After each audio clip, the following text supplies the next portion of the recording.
Hey everyone, before we begin, I just want to thank our awesome community over at patreon.com/makeusbetter, where you guys make us better week in, week out. I want to thank our platinum executive producers, Corey Hicks and Mr. Mark Moody. I want to thank our golden executive producers, Sheldon Benedict, Tony Baker, Panache Malloy, our executive producers, Joey Splatz, Caro Underwood, Dante Bellini Jr., Jared Guthart, Dude427, Kevin Austin, Joshua Barboni, Tammy Ryan, Robbie Bobby Miller himself, Tim Ulf, Joe Brooks, Martini Jean, Nasty Boots, David Ray, Jesse Armstrong, and our newest executive producer, and I'm sorry if I butcher your name, but Stephen Ifrietti. Thank you all so much for making this show possible. So with all that said, with all that out of the way, past Joe, start the show.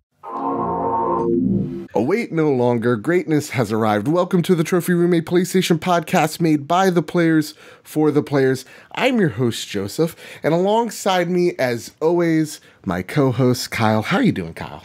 I'm doing good, Joe. A little tired, like I always am, it seems like every week. But today I was Thanos for a little bit, so that was even more tiring than I thought. Please, please, please check Twitter at WhoDatNinja73. And you won't regret it. No. I promise you. The amount of times the parents that came in to pick up their kids looked at me and they're like, why? Just why? I was like, I have to. It was superhero day. I had to. Oh, that's cute. Well, then you killed half of them. I didn't know. See, the funny thing is, was comic book accurate, so I had it on my left hand. I can't snap with my left fingers, so technically, I can't do it. They're good. Okay, all right, good. Was anybody Thor? That would be awkward. Yeah. So, like, kids are walking around like, I don't feel so good. Listen, the movie's been out. It's made $1 billion. You know what I'm saying? Guys, here at the Trophy Room PlayStation podcast made by the players for the players, we understand that Sony doesn't want to play nice with crossplay, and neither does Sean Capri over at the Xbox Drive. They don't want to cross-podcast play with us, but that means that this is going to be the summer of cross-podcast play. Since it's the summer, we got more free time. That means more people got free time. We've got to bring people into the fold. So last episode was our 50th live episode with Joe After Work. It was amazing. Now today we're going to have Mr. Luke Lore, Mr. Insipid Ghost on mixer.com/Insipid Ghost. How are you doing, Mr. Lore? Hello, I'm good. I'm the poor man Sean Capri. You know, that's what it is. That's what it is. Because I also enjoy some cross podcast play and some cross play. So it's good to see you guys. Thanks for having me. Thanks for coming. It's so awesome to have you on. You've been doing the rounds. You were just on the Mega Dads, and now you're here. Like you're doing everything, Luke. And so I wanted to have you on because every time we have a talk, it's an awesome talk. It's an awesome conversation because we are two very same people, but on total opposite sides. I'm a PlayStation guy. I lean more PlayStation, but I say I love every console. You lean Xbox. You say you love everybody too. So I wanted to bring you to the fold. Welcome aboard. Well, I appreciate it. Yeah, it's funny because when you listen to good people, and even when you disagree or when you agree, when you see kind of in your mind's eye that they have a very similar tone and aesthetic and mind share, it makes you want to hang out with them and you feel like an instant connection. And that's what I feel like the best gamers get when they play wherever you like, you know? That's cool. Yeah. Yeah. And please, for the love of God, please go to mixer.com. Microsoft needs it. And Mr. Lord needs it as well. Just need a sting every now and again. But seriously, go Insipid Ghost. It's fantastic. Your streams are great. You're natural. Every time you're like, I'm practicing how to do this, you're great. Don't worry about it. You're doing fantastic. With that, though, we start the show always by what we've been playing. Now, Kyle, you said you've been Thanos at work. You haven't been able to play much, right? Correct, but I haven't been playing anything, and this is more of a visual thing, so I'm sorry, audio listeners. But I just wanted to show off my gold Crash I got. I got the gold Toitaku. It's Crash in, like, full-on golds, and it's beautiful. It's gorgeous. I'm so happy I have it. I didn't even know that came out. I randomly walked in. I was like, ooh, that looks great. Let me pick it up. Because they're usually not in stores. Like, if you don't pre-order them, you're, like, shit out of luck. Yeah, so that's awesome. Yeah. That's really cool, dude. Yeah, no, seriously, that's awesome. I actually went into GameStop today to pick up No Man's Sky because the update, No Man's Sky Next is actually a free update. Yeah. So for Xbox, and then they relaunch it for PlayStation, it's $60. But you could go to your local GameStop at the very moment as we're recording, pick it up if you're an Elite member for $15. So that's what I did. So I'm going to be testing that out next week. I'm going to be telling you all about that, my experiences with Next. And then, you know what I've been playing. I don't need to tell you how many of those things I got, but it was 7 on one day, 3 in a row. Don't like to brag. I'm counting that as a tally, Joe. I'm putting it down. But wait, I also played Fortnite Save the World mode. Oh, that's on sale right now, isn't it? It was on sale of half off all the Uber edition. I just got the basic edition, $20, and it's all right. It's just all right. It's okay. It's gonna be way better if you're playing with people, but playing it alone, kind of boring. Thank God Battle Royale came out. That's all I gotta say for that. As of recording right now, isn't it the year anniversary or birthday? As of right now, yes. You could go get some back bling and some cool other little doodads for the 20th, the 1 year anniversary. So that's really rad. That's pretty cool. But Luke, what have you've been playing all sorts of games. So I'm just going to let you have this one. Oh, yeah, no, I've just been one of the things like with my streams is I play whatever I want, whatever I feel like. I try to just play what I'm in the mood for and make it feel more organic. Right now, of all things, I was like, I feel like playing some mindless shooters. So yesterday I played through the entire Call of Duty Ghost campaign on easy. Just put it on easy, fire and forget. Just enjoy yourself. I'm playing through Advanced Warfare right now, and it's neat because I'm looking at like the way the level design was in the 2013 Call of Duty, and now I'm looking at the 2014 Call of Duty, and then who knows? Maybe I'll go through them, but play through that. I've been playing Paladins. How did you like it? Because I know Ghost wasn't received well. It did not feel dated at all. It felt like Call of Duty. Now, it felt like Call of Duty. You know what I mean? And so there was nothing bad or inherently good about it. If you like it, you like it. If you don't, you don't. That's what it was. So when I'm playing it, it felt very relaxed. The graphics didn't seem poor. It was a launch title for PS4 and Xbox One. Is Ghost the one with Riley the dog? Yes, Riley the dog, and then Brendan Routh is kind of like your celebrity guy there. Superman Returns, the Atom. Yeah. So it was neat to see, but it wasn't mocapped. And so I'm like, this doesn't look bad. I'm fine. And then I booted up Advanced Warfare today, and I was like, okay, that's a big difference. And so that was kind of a cool thing to look at. And that's I've been playing a lot of stuff, man. I can't even remember all the little things, but it's been fun. I mean, you've been on Paladins all day, every day. It seems. Yeah, that's like a game that has no right. I'm sorry. Go ahead. No. When I'm watching you, you're always on Paladins. I'm sorry. You go. No, it's just that game has no right to be as fun as it is because for all the problems, and I know we're going to talk about hi-rez later in the show. For all the problems, that's just an organically fun game, and that's kind of neat. You know? Yeah, it is. And like I played a few rounds with you, and like I get it. It is an Overwatch clone, but it's fun. It's kind of like, to me, it feels like Quake and Overwatch kind of had a baby, right? Like the shooting feels kind of arcadey in a sense. Like you kind of feel a little floaty, but with the class system like Overwatch. So to me, I like it. It's it's no Overwatch, but for free, it's awesome. Yeah. With that though, guys, I've been a little down, and that's on purpose because I need to get you guys extremely hyped. Today, something beautiful happened. And actually, it's a couple days ago, but hell, we're recording it right now, so something beautiful just happened. We have the Spider-Man PlayStation 4 Pro limited edition console gets announced at Comic-Con. You guys know we've been waiting for this. We've been waiting for this. I've been waiting for it since they announced the damn game. I was on board. I bought a God of War edition. I'm gonna be giving that to my brother, so I get this game this edition when it comes out in September. So I'm hyped for it. Kyle, I'm gonna start with you. Yeah.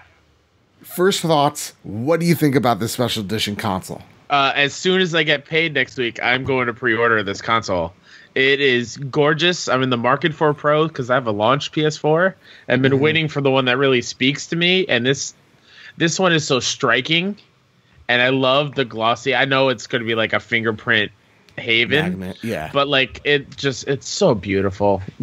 I mean, there are some little details that I would like to add to it, but other than that, I think it's like a perfect special edition console. Will you hold that thought for just a second? I'm going to. You hold that damn thought. So yeah, the Spider-Man edition gets revealed at Comic-Con. I'm hyped. You're hyped. We're PlayStation people. But Luke, you're not. You're not typically a PlayStation guy. You're playing on the other side, right? What type of feelings do you get if you didn't own a PlayStation towards this console? I think it's beautiful. I think it's the first of the PS Pros that I've thought are impressive, because I was a launch PS4 guy. I was with PlayStation at launch, and for the first 2 years of this generation, I was all PlayStation, at least until the S came out. But I think it's beautiful, and I'm not a fan of the way the Pro looks. I don't like the triple-decker design. But a lot of people do. Yeah. You know, this Spider-Man emblem is beautiful, and I think it's awesome because White Spider was a little bit nerve-wracking for a few of us because it wasn't the MCU. It was very different from previously established Amazing Spider-Man, but it also wasn't Tom Holland. What is it? And it's neat. It's emblazoned right there. That red is gorgeous. It's lovely. It somehow makes that triple-decker look different. The controller is lovely. I have a PS4 Slim. I have a hard time justifying purchasing a Pro when I kind of like mentally know that my X is a little bit more powerful. But for anyone that's been on the fence about a Pro and has any affinity for Spider-Man, this thing is just gorgeous. I think this is absolutely going to sell well, do well for them. And I mean, Sony's all in on Spider-Man, so full credit to them. This is beautiful. Yeah, and I would describe you what this console looks like, but if you're looking at it at youtube.com/BadBitGames, I actually call that, just search Bad Bit Games, you'll find it. You'll find it. It's right there. Like, the console is beautiful. It's a solid Spider-Man red. I think that's even what they call it. It's Spider-Man red. It's kind of like a cherry red. The console reminds me of a Corvette. That's what it reminds me of. And it's all solid red. And a lot of people are saying like that's uninspired. But to me, what makes it really awesome is that the light, the solid blue light, actually enhances the color and makes it look like Spider-Man. Because to me, if you threw blue on there somewhere, it'd make it look like the America console, right? Red, white, and blue. Right. So I feel like the accents of the lights do a great job. The controller might just be, if they sell this separately, I will buy another controller. I'm not even kidding you. I think they will. Oh, they need to. I will buy it. Like, and I will never open it. It will just be there. It's solid red. The buttons are white with the emblems, the sacred symbols being all in the Spider-Man red as well. And again, the light bar being blue, it feels like Spider-Man. My first question before we go on to what we would do differently is, first and foremost, does this console get you hyped for Spider-Man? I'm going to start with you, Luke.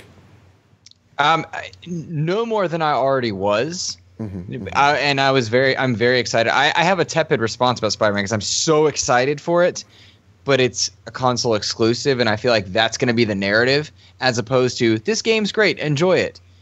But it's not a first-party property. I think the conversation will be all about first parties, as opposed to enjoy Spider-Man, who's a character for everyone, arguably the most popular character. But no, I think the console, to answer your initial question, the console definitely raises hype levels for a lot of people, and it doesn't make me more excited, but I'm enjoying the ride of everybody just being like, all right, Spider-Man. And it's so much closer than we perhaps realize. Yeah. You know? It's at this point, it's just a little over a month away. Like, that's the thing that gets me super excited. But you said something really, really well here, just like you always do. And that is what the conversation's going to be. Because, yeah, this is an exclusive. This is something Microsoft doesn't have. And when Xbox did their, announcement with Tomb Raider for the timed exclusivity, and seeing Spider-Man as an exclusive, and it seems like everybody's all right with it, right? Like, everybody's just like, yeah, okay. And Sean Capri probably is yelling in his car right before this podcast, because he always says this on the Xbox Drive, and anywhere he can is Sony always gets a free pass, right? It's Sony, so that means they can do no wrong. And to me, when I look at Spider-Man and knowing the deal that was made, I want to know what you guys think. To me, I'm okay with it. Just like if I was an Xbox fan and this was the Xbox Drive, but that will never happen. Blah, blah, blah. To me, what gets me thinking on this subject is how the deal was made, how Marvel and Sony worded it, made it feel like, okay, this game would not have come out if it wasn't for Sony, Insomniac, and Marvel all agreeing with each other, right?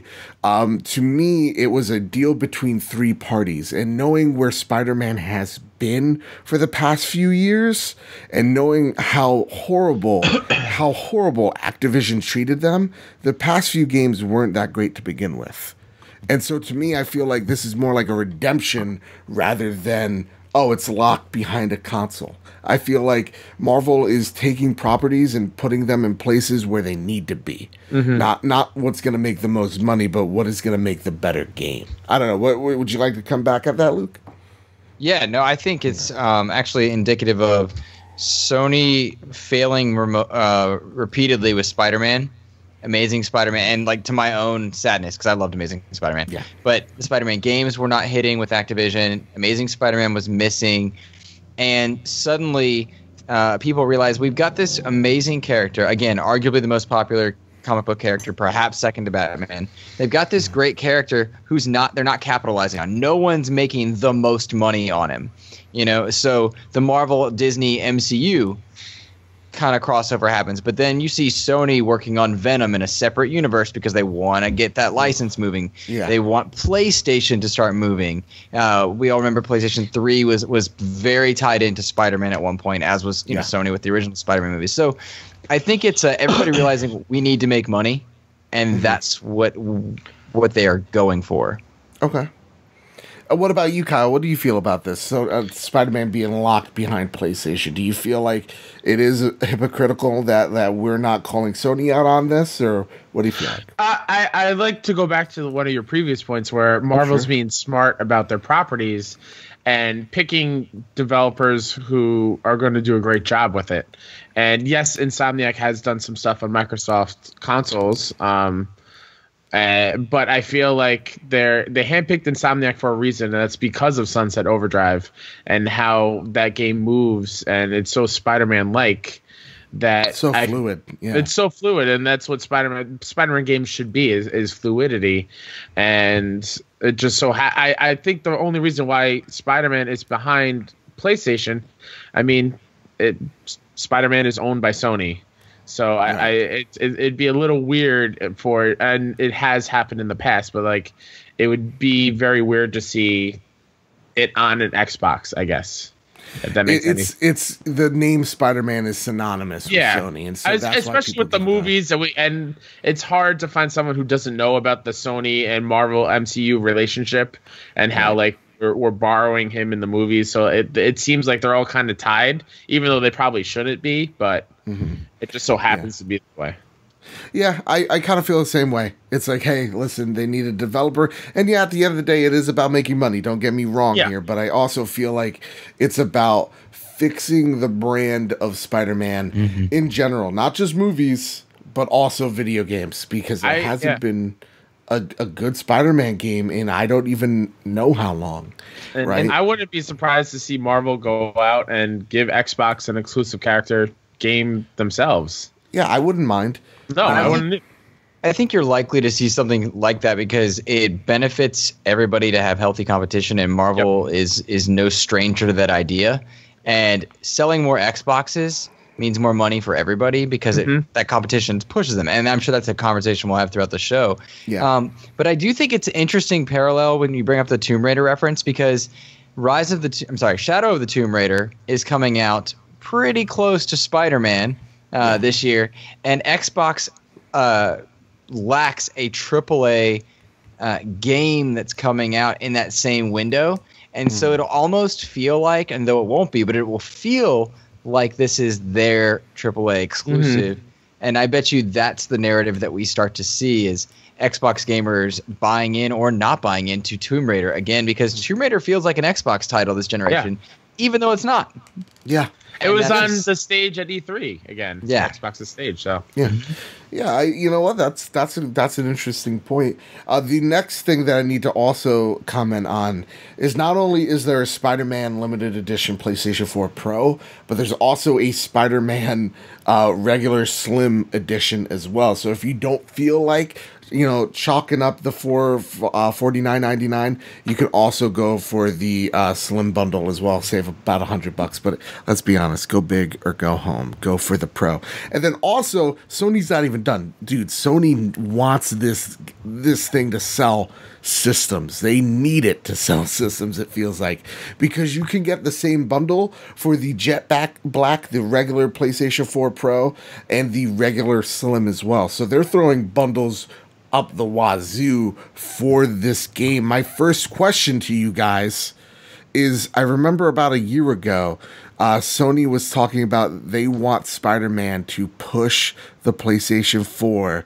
past 100 million units. My question, and I'll throw it over to Kyle, is right now we're at 80 million-ish. Do you think at the end of this holiday season we're going to get close to 100 mil?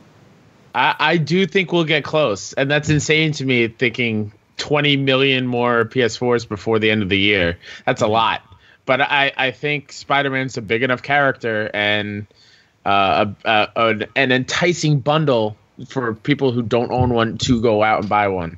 Yeah. Especially since it is locked behind PlayStation. I feel like a lot of people will figure out, oh, there's this huge Spider-Man game that's coming out and I can only play it here. I think it makes sense. Yeah, I mean, I saw on Facebook, Secret Friends Unite Facebook group, and Todd, you can let me know if I'm wrong, but I think I saw even Charlie, who isn't a gamer, isn't PlayStation, Xbox, doesn't care, even go, wow, this thing's beautiful. Like I maybe he's even on the fence too, and this guy does not play video games at all, doesn't care for him, but he loves Spider-Man, and Spider-Man, even like to bring you through the back door here of how things work. If you make Spider-Man does something magical for SEO, for videos, for articles, you talk about Spider-Man, you will get more hits on your video than any other video you'll do. And I mean that coming from experience. My PlayStation or my Spider-Man video is one of my most popular videos in the month of April because it's just Spider-Man. I just saw so many people go, I'm not usually a gamer, love Spider-Man, can't wait for this. Luke, what about you? Do you think this thing's going to come close to? I don't think it's going to cross 100 million, but what do you think? Last I heard, it was around 80 million, correct? Yeah. No. Okay, then no, I don't think it does push 100 because, I'm sorry, my dog's moving my camera. Don't worry. The 20 million is a lot. That's a whole lot of systems to ask to happen in the latter half of 1 year. That's a pace that I just don't think is realistic. For any game. For any game system, most things, short of an iPhone maybe. But what I think will be, what we'll see, and what will likely happen is it's going to sell some units, but the game is just going to sell well. I don't think you're going to see PS4 uptick more than 1 month. I think you'll see a month spike, but then it'll subside back to its standard growth rate because it's already selling a lot, but 80 million people already have the system, right? Okay. There's not a whole lot of systems that crack that 100 million category, and the majority of our generation, while we're growing in numbers, people have access to games in lots of places, and right now, no matter how many God of Wars or Spider-Mans you get, the narrative around PlayStation is negative due to Fortnite. You're getting, and I'm talking about the common conversation, not necessarily the big picture. So I don't think 100 million is likely, but it'll definitely uptick for a month or so. Yeah, I think Joe said something earlier that makes a whole lot of sense. Is you're going to get people with this who aren't gamers. Or just Spider-Man fans, and they want to get everything Spider-Man that they can possibly get, and they'll probably just buy it just to have on a shelf somewhere as display. And I'm not saying that's millions of people, but you'll have those who have no interest whatsoever, go out and try to get this system. Oh, we have a special guest. We do. Oh, I'm sorry. I think it's no. This is 100% allowed. Yeah. Oh, if there's a puppers, hey, she's permanently a fixture on any stream I do. Unfortunately, not unfortunately. Sorry, fortunately, but it's because she gets attention crazy. So she'll ignore me all morning. Yeah. And then the moment she hears me talking, I'm like, "What's up, everybody?" She's like, "Hey, Dad." So yeah, no, for me actually, like talk about the crossplay thing a little bit. I think at this point, I don't know if it's really doing anything. Like, I as much as I want it to, like I want Sony to hurt because of this. I feel like if it was really that bad, like remember with the Xbox One fiasco at launch, they changed overnight, right? I don't think they're looking at the Fortnite numbers and they're like, yeah, we'll solve that after we solve name changes. Like, it's a money thing. If it doesn't hurt their wallet, there's no reason to. And I don't really care about crossplay for Sony. I don't think that's terribly. It's It's locking people out of content they've purchased, whilst others are allowing it. Now, if Xbox wasn't doing this, it'd be no big deal. All right, you bought it on PlayStation, it's PlayStation. Yeah, like that was who cares? Like that was always locked out until recently, and now it's a taboo thing. Yeah, and to me, it's a very curious situation because we didn't care when there was crossplay, like locked between Xbox and PlayStation because we just saw it as normal. It's right when Nintendo does it. And then everybody starts looking like, whoa. We get Xbox, but why not Nintendo? With that, though, I will argue one point here. And I think this is a secret topic. We've unlocked a hidden trophy here, guys. That's a new segment just came to my head. That was well done. We have Spider-Man in September. Right? That is a PlayStation exclusive title. We have Call of Duty Black Ops 4. Call of Duty marketed like it's an exclusive, right? Then we have Red Dead Redemption, who's getting all sorts of swag because they've signed a deal with PlayStation.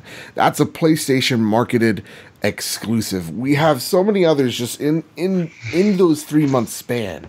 I think the conversation will leave from crossplay to the average consumer who, like, when I talk to people who's playing Fortnite right now, like I was playing with my friend Deucey and we're talking about crossplay, he does not care. It's like, whatever, I don't have anybody that plays, I don't care. And so for me, you have a good 2 months of solid games that act like they're exclusives. And we see that those things do push units. They do help Sony in some regard by just getting mind space out there. I want to know this one question. There was an analyst earlier this week saying that the Nintendo Switch is going to outsell the PlayStation 4. Is that going to happen? Is the Nintendo Switch going to be the #1 selling game this year, or is it PlayStation? I'm going to start with you, Kyle. I think the Switch has it. Yeah. I just think the Switch is going to outsell PlayStation. Just because of Pokemon, just because of Super Smash? For sure. And the Switch is so geared towards families and for kids to be like, hey, you can bring it with you type of thing. Much like the long resting Vita. Hold on. Shout out to Vita. Yeah. No, we resurrected it last episode. It's fine. Yeah, true. But until I hold the Vita too, it's a different story. But yeah, I think the Switch is more family based, and I know even for my summer camp, 4 kids in the past 2 weeks have gotten a brand new Nintendo Switch, and so there's more and more every day. There's more kids being born all the time. The Switch is for sure going to be. It's going to outgrow PlayStation. It's only a matter of time. What about you, Luke? I don't remember the exact question. If the idea is that rephrase it. Nintendo's a juggernaut, yes, they're going to outsell PlayStation. Yes. Yeah, I think so. Yeah. I think they're on pace. They're on record pace, and they have the versatility that allows for that. Being docked because I only play my Switch docked. My wife only plays her Switch undocked.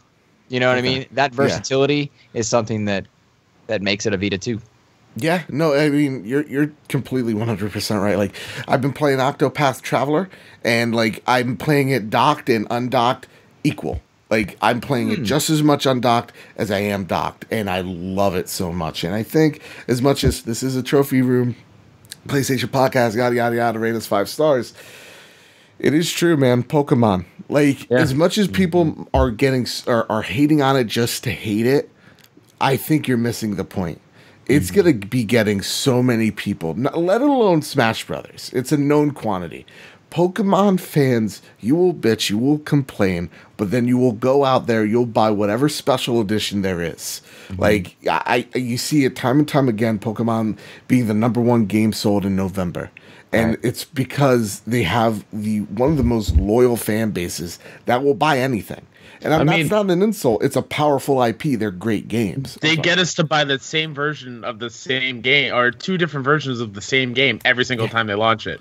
Yeah. So I mean, that means something. Yeah. Right? Yeah. I'm sorry. Yeah, Luke, I'm sorry. Two things that came to my mind that I wanted to at least run back to with you two. The idea that free passes, if you don't mind. Yeah. Every major first party developer gets a free pass. I think Xbox gets a free pass in charging for their online. Remember that when they charged for Xbox Live and PlayStation didn't? Well, now now it's like a free pass. They're allowed to do a lot of things like within there. A lot of their first party games have microtransactions and they're not dirty. Halo, Gears. Nintendo gets a free pass for selling us the same thing over and over again and not doing back compat virtual console and things like that. And I think that's kind of fun to look at gamer wise. Those free passes and those systems. And what kind of made me think of that was when you brought up Pokemon, because that is a game that makes we give Nintendo a free pass, and it's Pokemon Company, not Nintendo. But we buy multiple copies of the same thing. We do it. And Pokemon is this juggernaut that I think the only game you can match it to is perhaps World of Warcraft. Maybe. And you guys can correct me. It's the only game that doesn't change. It's fundamentalness, but it's the same every year. Maybe you can make an argument for sports games, but that's not in the premise of the thought, you know? Yeah. Pokemon, no, that's an excellent point. Yeah. Yeah, but like incremental changes, but they're not huge. They're just like, hey, now it's like tag team battles in Pokemon. Like it's the same base thing. Yeah. And even World of Warcraft has Pokemon built in. Pet battles. Joseph's a big dumb nerd. I do that all the time. I think you're totally right. I think Nintendo is gonna just crush it because like people will argue, well, PlayStation's been outselling, you know, the Switch here and there, but to me, once Pokemon comes out, the floodgates are unleashed. All you need is one Pikachu console, and all they need to do is throw the ARMS controllers in there, call it Pikachu Yellow. They're gonna buy it in droves. It doesn't matter. So to me, just because you got Spider-Man and it's a great IP, it's an impressive IP made by an awesome studio, and Sony's going to be throwing bundle out there. I mean, you could even just think of the Black Friday bundles they're going to have for this thing. Still doesn't change the fact Nintendo's got Pokemon. Yeah. But with that, let's go back to Spider-Man for one more time. If there's something we could change about the console, because we got some people that are naysayers because, you know, they lack style and grace and class. And even Sean Capri pre-ordered a PlayStation, Spider-Man. PlayStation, did he really? 4 Pro, yeah.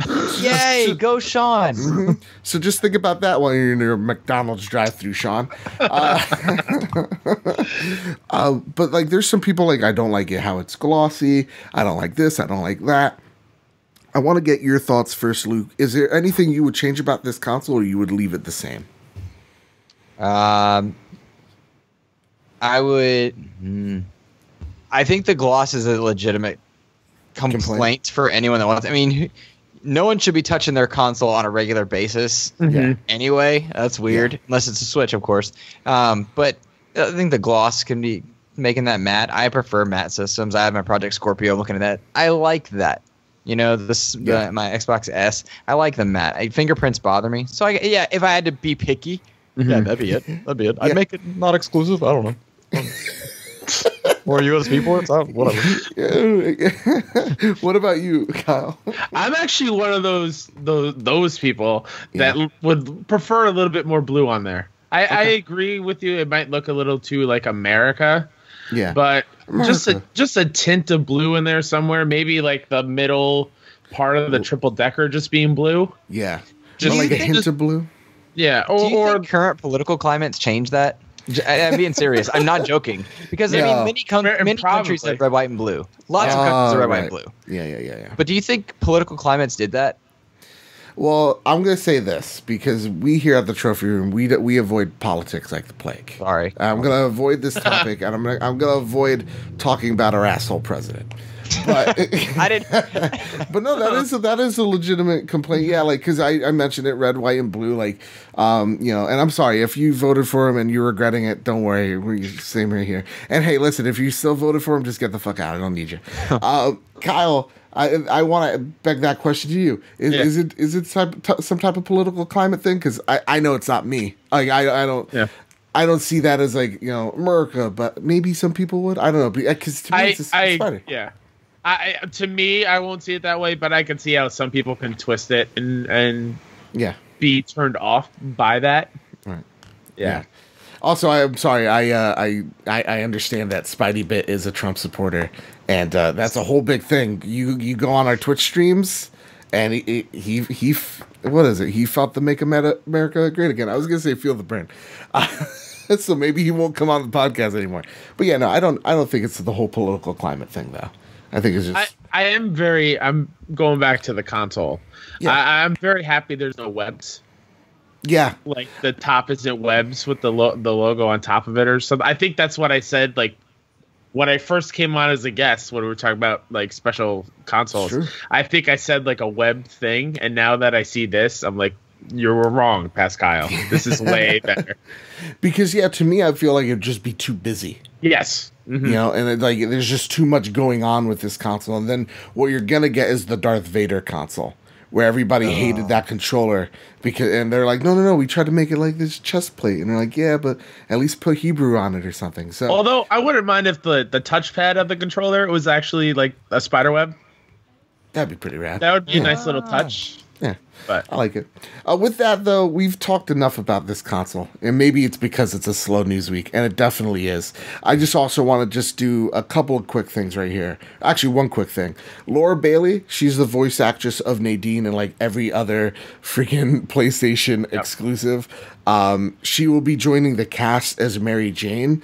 So if you're into that, if you played Uncharted 4, The Lost Legacy, Infamous Second Son, Infamous First Light, and she's going to be playing a part in Last of Us Part 2. Or you watch Critical Role. She's a mainstay on there. Oh, is she really? Yeah. Wasn't she in Gears 4? She was. And she's the main character in Gears 5. Kate, right? She's Kate, yeah. And she's a terrific actress, so this just builds to me more of, man, they got so much talent behind this game. They sure do. I'm so excited. Hey, guys. Have you missed Sly Cooper? I have.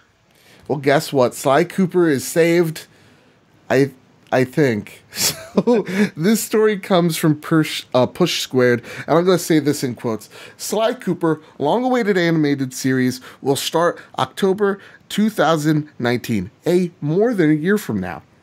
With a whopping 52 episode commissioned, each installment will be 11 minutes in length, and with the tune targeting both boys and girls ages 6 years old to 10 years old.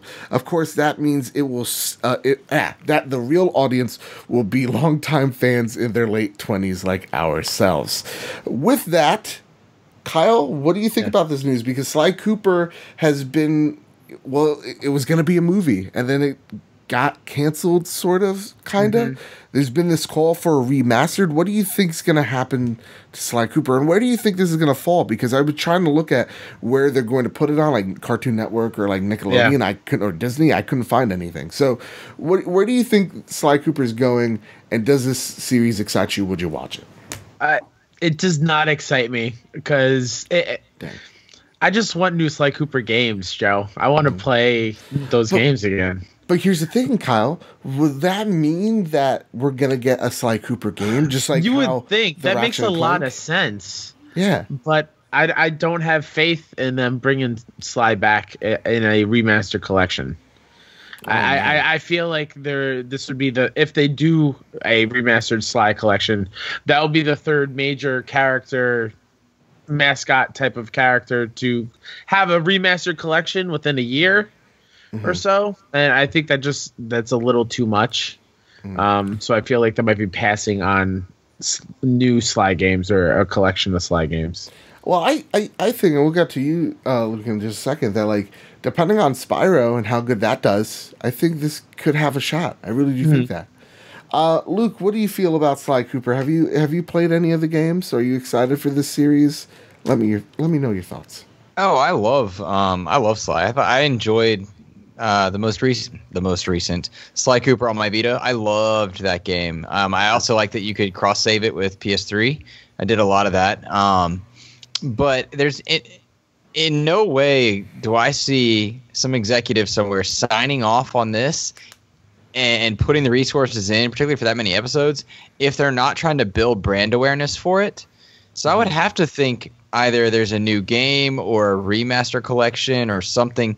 Maybe it's part of their revamp for PlayStation Now, and they're going to throw all those old titles on there and give backward compatibility. Somehow, why else would you do it? Because the Ratchet and Clank movie was bad. I'm very sad because I went and saw it in theaters. But the game was fantastic. I loved that game. Yeah. It was so much fun. You know, like in my opinion, one of the underrated exclusives for PS4. Absolutely. So Absolutely. I really think that if you follow the money, there's got to be a reason. And it's just one step closer to my dream world of PlayStation All-Stars Battle Royale 2. Yeah. Oh, well, you're in luck because we saved that too, Luke. Oh, yeah. You know, well, oh my God. Go back to episode 50. It was a doozy of the show. I was there. Yeah, you were there. Everybody was there. It was huge. Wow. It was huge. At least 2,000 people. Sorry, too much of that. To me, I actually see this as a perfect opportunity to either make a new game. Remember Bluepoint? They said they were making a third-person game. Mm-hmm. It's going to be Sly Cooper. It just came to my mind. If it's anybody that's going to make a remaster collection of anything, or hell, even a remake, it's Bluepoint. We know that that Sucker Punch is off doing Ghost of Tsushima, and so for me, I actually see this as a great opportunity for Bluepoint. Did I say Blue Hole? I always get those two confused. No, you said Bluepoint. All right, good. That this is a perfect opportunity. You know, halfway through the season, drop this game, $40, and people of all ages can play it. And it's something for me. I never played Sly Cooper. And it's a game I always wanted as a kid, but I either had to choose that, Jak and Daxter, or Ratchet and Clank. I had to choose Jak and Daxter or Ratchet and Clank. So for me, this is a great opportunity to build my PlayStation cred. So for me, I'm excited. I hope this does well. To me, though, I see this probably as something on Cartoon Network, but I would love to see it on Netflix so I can just binge it all. I think the 11-minute episodes makes me lean towards the Netflix thing. Because isn't the Castlevania series only like 11 minutes in length? Yes. Yeah, so and that fucking makes awesome, dude. Yeah, I feel like this game might fill that, and I'm not joking, it might fill that knack role of like a PlayStation 5. You know how they needed a family-friendly character to launch a system with? Yeah.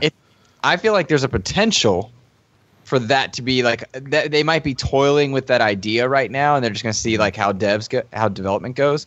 But I could see them launching PS5 with a family-friendly. Oh, and here's Sly Cooper. They'd have to tone it down though. It's a little bit too hard for super family-friendly.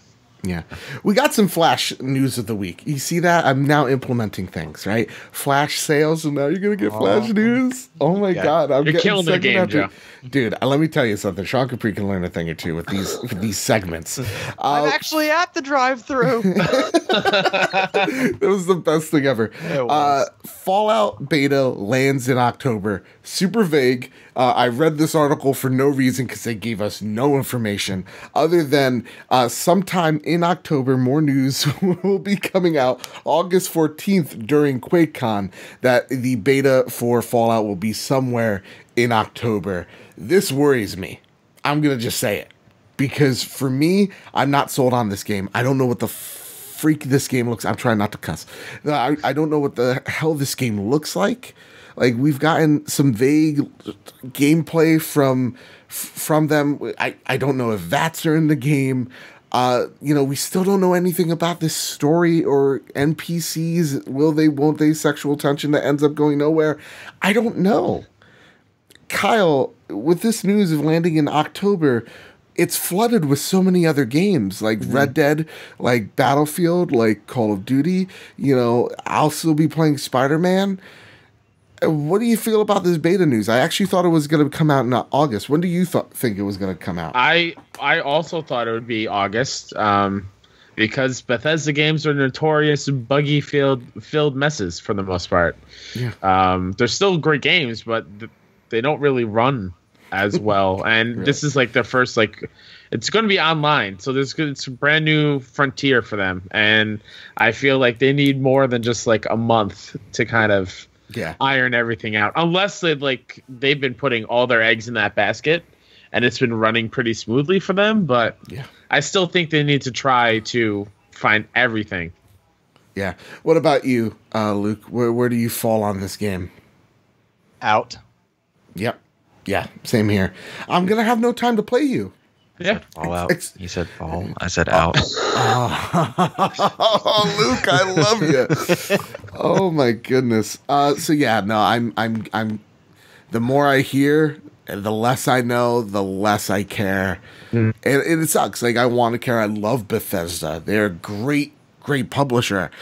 I just kind of feel like they don't know, not to say they're mishandling. They don't know how to handle this. I think they thought that everybody was going to be on board, and once Kotaku came out with that story and pissed them off even more, I think they've been kind of like a chicken with their head cut off, trying to get ahead of the story here, and still nobody knows what it's going to be. When we have games like Red Dead Redemption out there, juggernaut games, we're going to know what that game is by the time it comes out. We're going to definitely be playing it. Bethesda's got to give us a reason to care, and I'm just not there anymore. And sadly, I'm at this point, I'm out, because I can't play the beta. I'm going to be in school. I'm going to be playing Spider-Man. I can't. My time is going to be so... I feel like they dropped the ball. Next one, here's one person not dropping the ball. Guacamelee 2 is headed to the PlayStation 4 and PC. But let's be honest, we don't want to play Minecraft while playing Guacamelee. He headed to the PlayStation 4 August 21st for $19.99. We're buying this, right, Kyle? Oh, 110%. Yeah. I played Guacamelee 2 at PSX and at PAX. So you're in, 100%. Oh my god, it is so much fun. If you love the first one, and the first one's like a Metroid style, I think in this tweet release, I think they called it a Mexavania, which I find they call hilarious. it Mexavania. It's amazing. It's like a Metroidvania style game where you unlock new skills to unlock new areas of the map. And this one, there's more emphasis on co-op. So you can play up to 4 players at the same time. Wow. I'm not sure if it's online or if it's couch co-op. But it's so much fun. Being a chicken is hilarious, and I'm so excited. Drinkbox is such a super talented studio.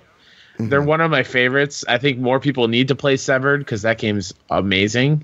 Now that it's on the Switch, if you own a Switch, go play it. I mean, I played it on Vita, but make sure you go play it. Guacamelee is fantastic. I can't wait to hop back in. I've never played it, but I hear only great things about it. I never played Severed, but maybe I should now. And yeah, I'm going to be hopping on this. $19.99, what's there to lose? It's not the best system ever made. Luke, what are your thoughts?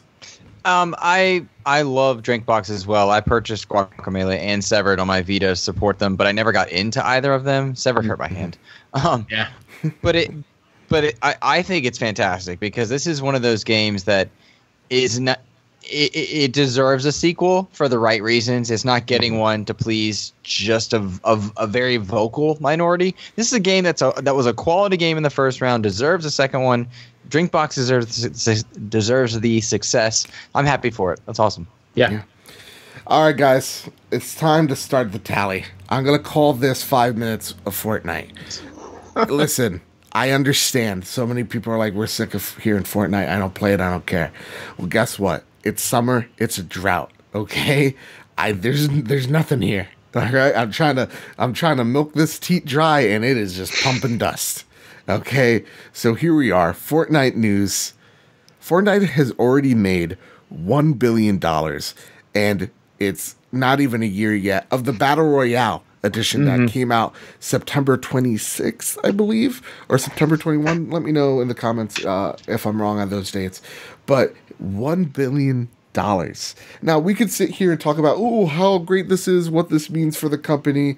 We know that they're going to be trying to make even more money on it with customizable golf carts and all that jazz. We could talk about the phenomenon, but what I want to talk about are games this holiday season, multiplayer games. We talked about them before, Call of Duty, Battlefield 5.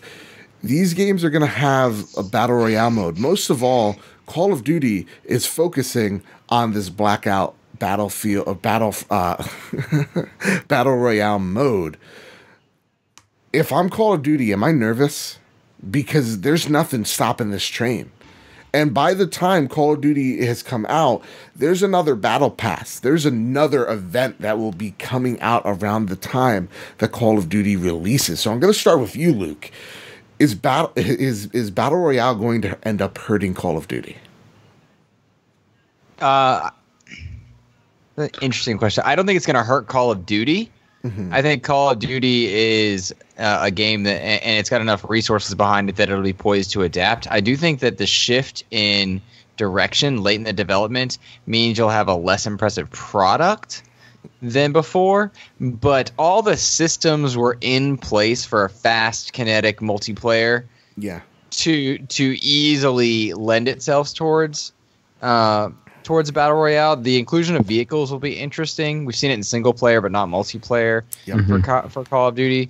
But since Call of Duty 3. Oh, did that have vehicles? I did not. 3. That's a World War II. That's World War II shooter. Yeah, okay. First game. Yep. Gotcha. Okay. But I think it'll be neat, but it won't necessarily light the world on fire. Mm-hmm. But it'll be Call of Duty in free for all mode. All right. For me, I feel like Call of Duty is such a staple. It's just a thing. It's just every year it's gonna sell well. It's Madden of first person shooters, and I think as long as the fan base is happy, which a lot of them are mixed, I think it's not gonna be Battle Royale that hurts them. It's themselves because of the paid season passes, the special editions, all that jazz. Kyle, what do you think about it? I think you're right. Call of Duty is as steady as it goes. I don't think a whole lot can affect it. Right. I do agree with Luke, though, that it does seem like Call of Duty does not understand what it wants to be. It's like, oh, let's do a whole bunch of class-based shooting. Then we'll do Battle Royale mode. Then we'll do more zombie stuff. It's just a whole bunch of hodgepodge put together stuff, which I don't know if it's going to work.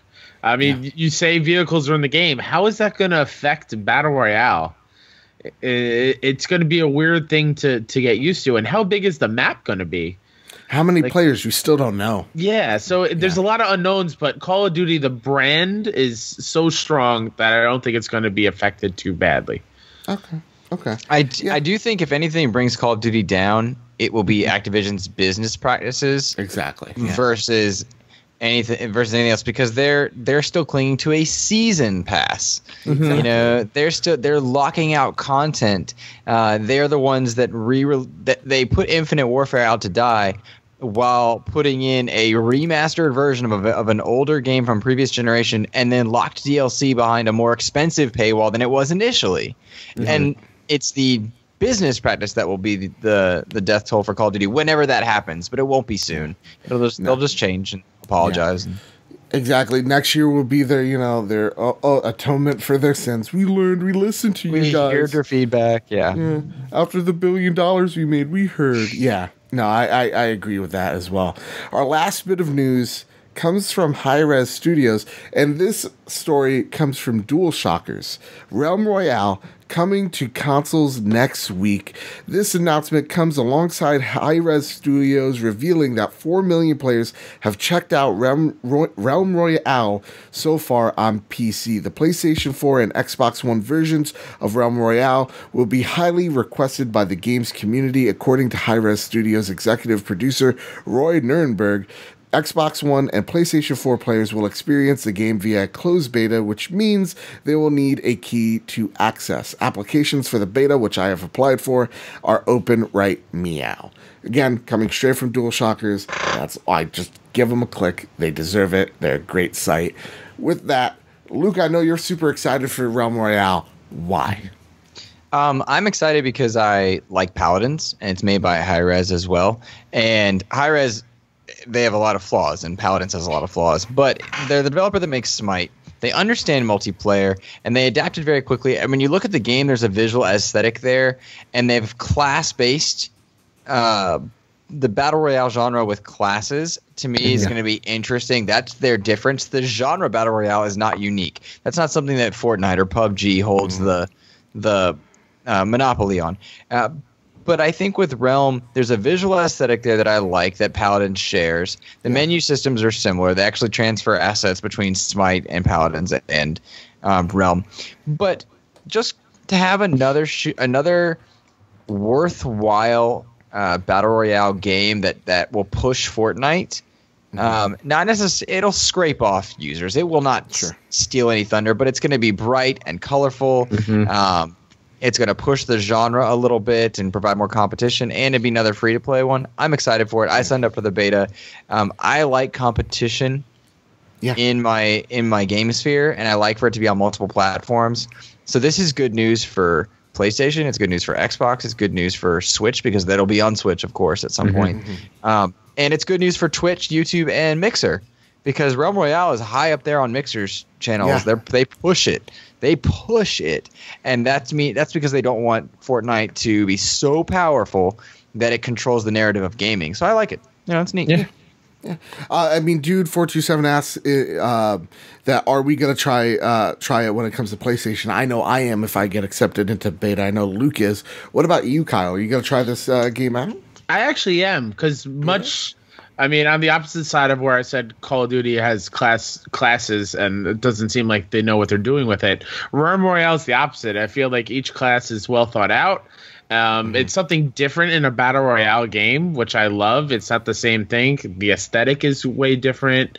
I love that you can just summon a horse or whatever and ride it wherever, which is awesome. And they have, I think there's what's it called? The Forge mechanic, where you can like put in items and buff your character, like upgrade weapons or upgrade skills and stuff, which is pretty damn cool.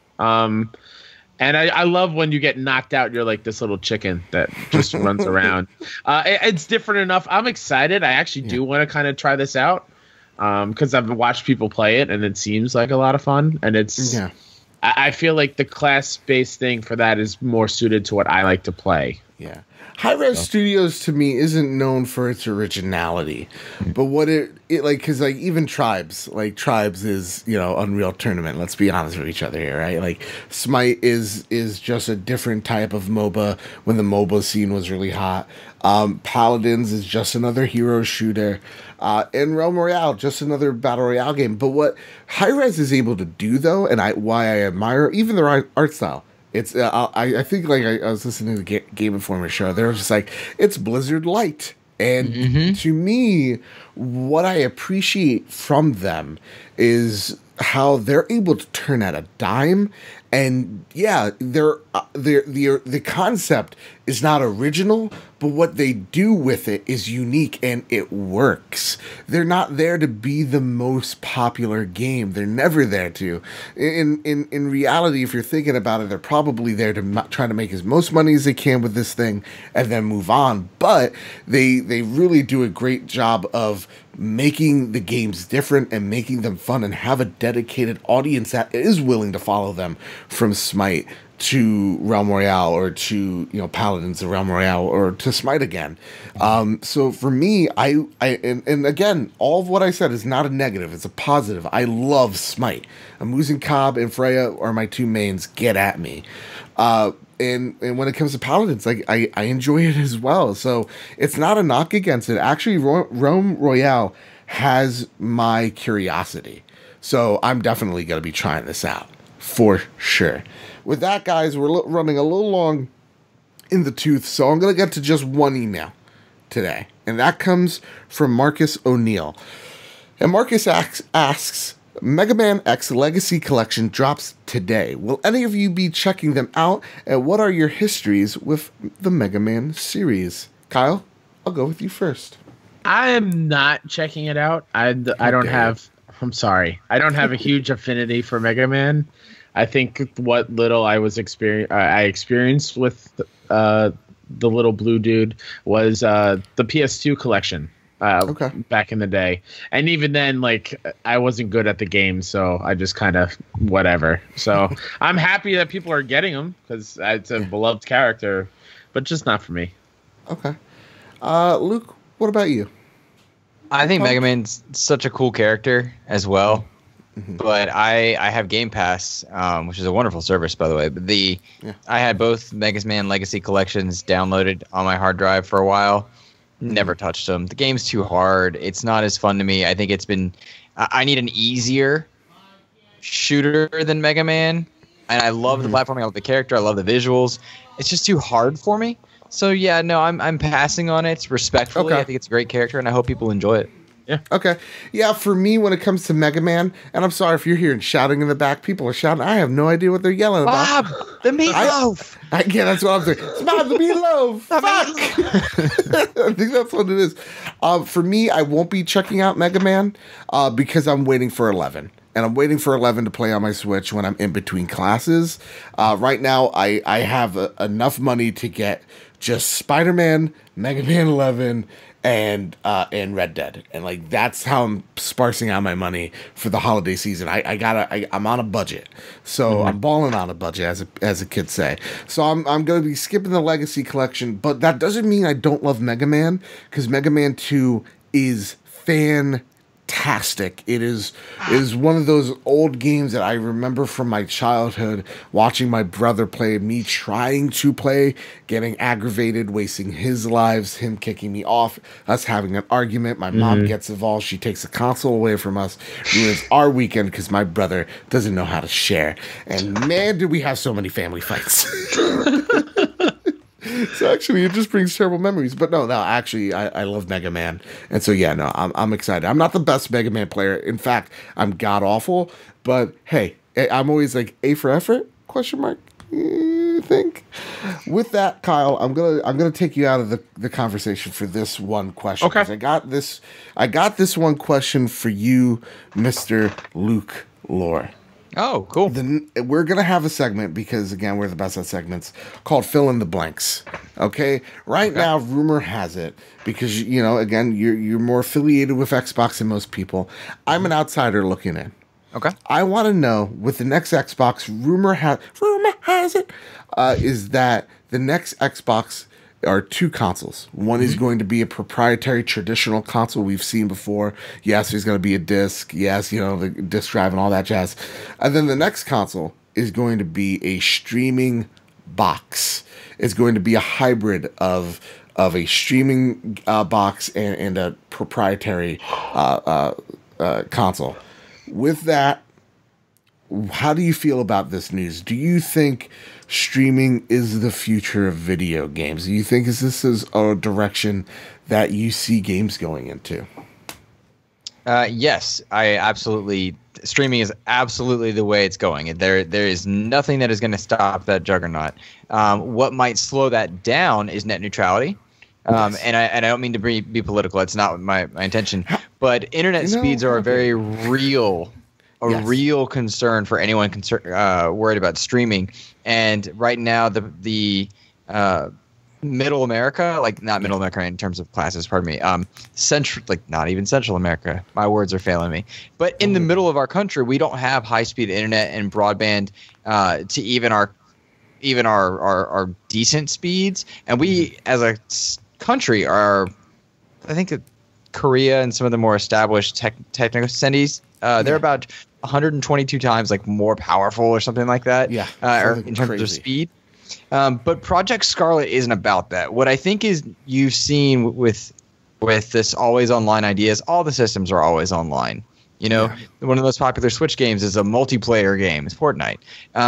So I think with Project Scarlet, it's totally fine to have a proprietary option and then a streaming option, and giving the consumer that option, provided they have enough units of both and they market it properly. We've seen what happens when any company markets poorly. Xbox is a wonderful example for that, but Sony did the same thing, and Nintendo did the same thing. PS3 botched at launch, and Wii U never got off the ground. You know what I mean? Yeah. Plenty of examples here, and the Xbox One VCR edition is very different than what we have now, and so it's a messaging issue more than anything.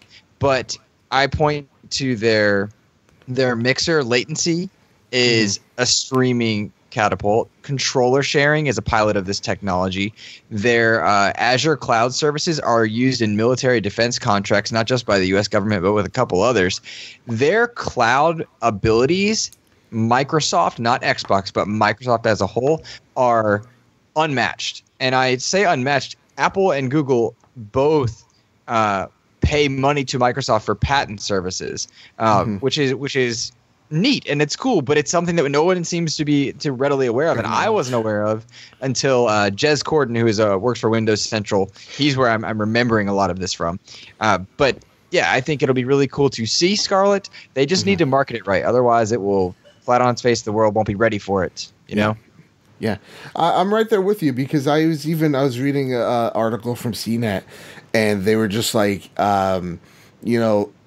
actually, I think it was like one of the developers behind the Amazon Fire tablet actually figured out a way of having it so that you have dedicated hardware working on like the animations and like how the like character movements and stuff like that. So, and then the cloud part is like the environment around you, or something really weird and techy that blew my mind. So they're already figuring out how to deal with latency.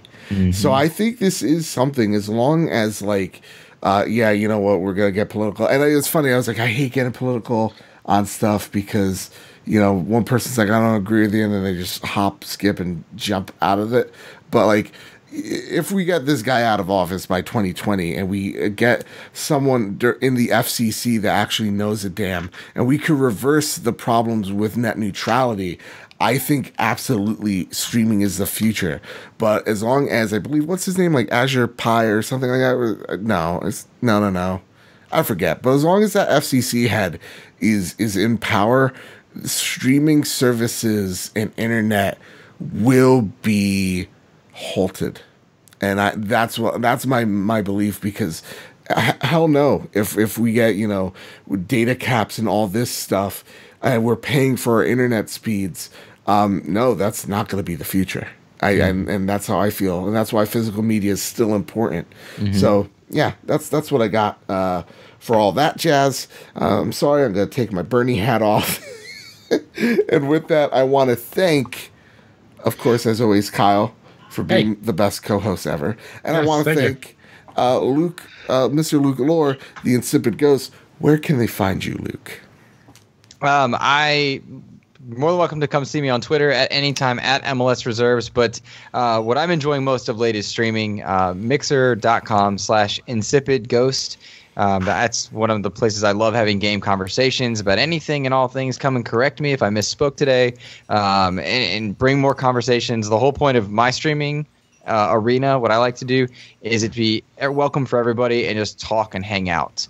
I don't stream just one game. I usually just jump on there so I can talk to friends. That's why I do it. And can I give a shout out to Adam Leonard, because this is a dope PlayStation shirt. Absolutely, yeah. He designed it and I bought it, and I love this thing. It's so cool. It's like this offset PlayStation 1 pre-DualShock controller. It's so cool. Yeah, it's he made the logo, the banner for the trophy room. I own the same shirt. I just came in the mail for me.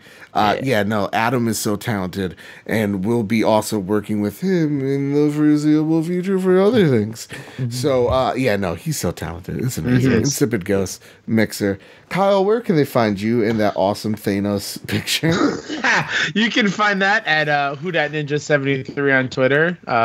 Same names is on PSN, so go ahead and friend me there.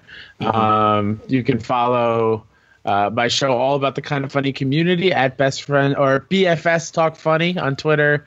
Best Friends Talk Funny on all podcast services. I have to fix some audio issues in those, so the new episodes will be coming up soon. But other than that, I'm happy to be here with you, Joe. Thanks for coming on, Luke. This was great. Thank you for having me, man. It was pure pleasure. I got excited. Kyle, you could just take the show now. You did it in such a great way that we could just end it right now. Guys, you can always, like always, like, share, subscribe to this podcast on YouTube. Rate us 5 stars on iTunes. Follow us on SoundCloud. Google Play. Stitcher's still being a bit of a problem. Podbean, go follow us. Seriously, the community has just been growing and growing and growing, and I want to thank each and every one of you guys and gals out there who tune in, listen every single week. Episode 50, I think I can speak for you, Kyle. It was the most amazing thing and experience I've had this year. It's humbling and beautiful to have everybody there. So thank you all so much. And again, please, please, please, you don't know understand how much it helps when you rate this podcast 5 stars, because it gets us up there in the iTunes rankings. It gets us on our SEO, and that means more people come in and listen to this podcast. Because guess what? It's a shitty world outside. You turn on CNN, Wolf Blitzer is saying something real awful. Come on, Wolf, shave the beard or not shave the beard. You can't have it both ways, Blitzer.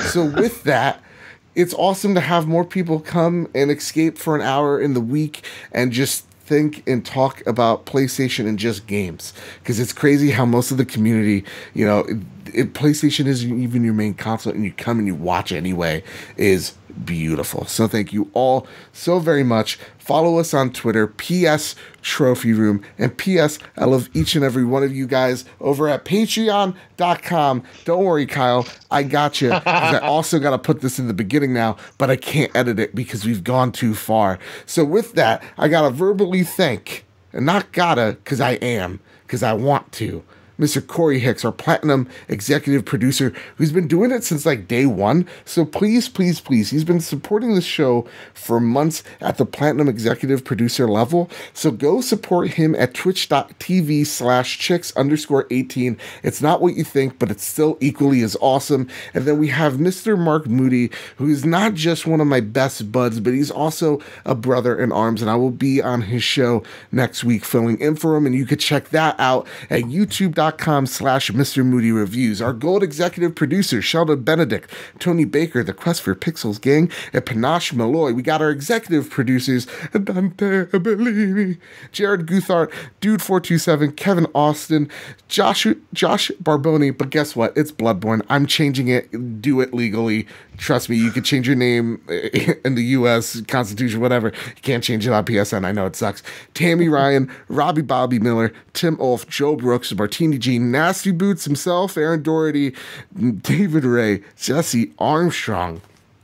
Guys, gang, ladies, gentlemen, that has been the Trophy Room. Keep hunting, keep playing PlayStation. Blah, blah, blah, blah.